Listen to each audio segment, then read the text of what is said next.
അത് നിങ്ങളുടെ കാലശേഷം എന്താണ് നടക്കുന്നത് അത് മുറ പോലെ നടന്നോട്ടെ. അല്ലാതെ നിങ്ങൾ ജീവിച്ചിരിക്കുന്ന സമയത്ത് മകളല്ലേ അല്ലെ മകനല്ലേ, അത് പിന്നീട് അവരുടെ സ്വഭാവ രീതിയൊക്കെ ആ സ്വത്ത് കയ്യിലാക്കിയ ശേഷം ഓട്ടോമാറ്റിക്കായിട്ട് മനുഷ്യന്റെ സാഹചര്യമാണ്. എല്ലാ മക്കളും ആ രീതിയിലാണെന്ന് ഇവിടെ അവകാശപ്പെടുന്നില്ല.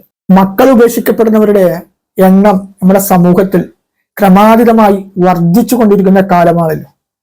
മക്കൾ ഉപേക്ഷിക്കപ്പെടുന്നവരുടെ നീതിക്ക് വേണ്ടി കുറച്ച് നാളുകളായി ഞാൻ ഒരു നിയമ പോരാട്ടം നടത്തുന്ന ഒരു എളിയൊരു പ്രവർത്തകനാണ്.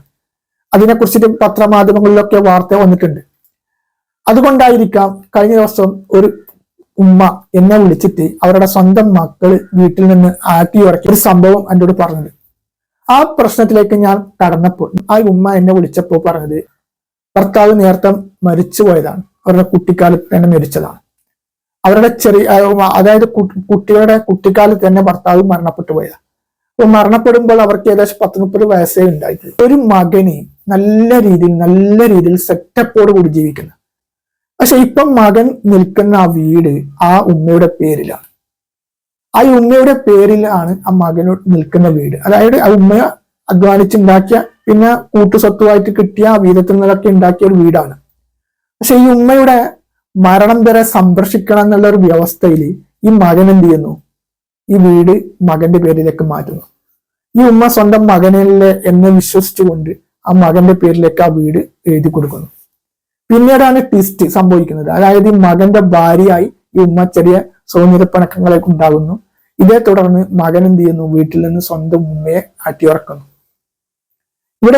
ഇവിടെ പലവർക്കും സംഭവിക്കുന്ന ഒരു കാര്യമാണ്.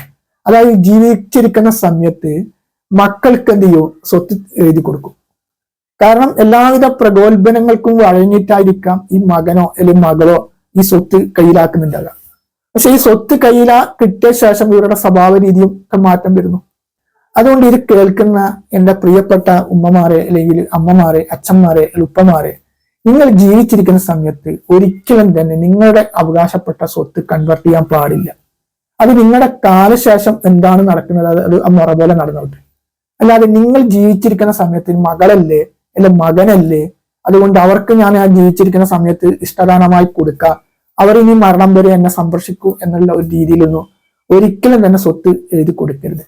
ഇനിയിപ്പോ സ്വത്ത് എഴുതി കൊടുത്താൽ തന്നെ നിയമത്തിന്റെ ആനുകൂല്യത്തിൽ മക്കൾ സംരക്ഷിക്കുന്നില്ല എന്നുള്ള രീതിയിൽ കേസ് കൊടുത്താൽ തന്നെ കോടതിയിൽ നിന്ന് സ്വത്ത് തിരിച്ചു കിട്ടാനുള്ള വ്യവസ്ഥകളൊക്കെ ഉണ്ട്. അത് മറ്റൊരു വശമാണ്, അതൊരു നിയമത്തിന്റെ മറ്റൊരു വശമാണ്. പക്ഷെ സാമൂഹികപരമായിട്ട് ഞാൻ പറയുന്നത്, ഒരിക്കലും തന്നെ ജീവിച്ചിരിക്കുന്ന സമയത്ത് നിങ്ങളുടെ അവകാശത്തിൽ വരുന്ന, നിങ്ങളുടെ സ്വന്തം പേരിൽ വരുന്ന സ്വത്തുകൾ കൺവേർട്ട് ചെയ്യാൻ പാടില്ല. അത് എത്ര ഇതായിട്ടുള്ള മക്കളായാലും ശരി.